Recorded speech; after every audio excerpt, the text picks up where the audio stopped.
Good morning Manila. Ito po kami ngayon sa Rojas Boulevard. So ito yung mga nagbabike dito sa kanan bahagi banda. Tapos yung naglalakad andito sa kaliwa po. So on the way na po dito yung aming City Mayor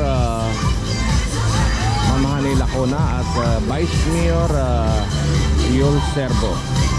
So abangan po namin dito bandang sa tapat po ng Raha Sulaiman. Ito po yung Raha Sulaiman po dyan sa kabila po.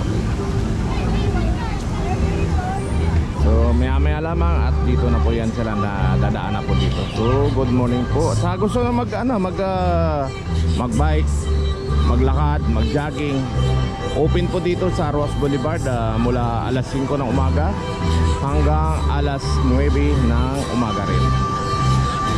Free car every Sunday po. So good morning.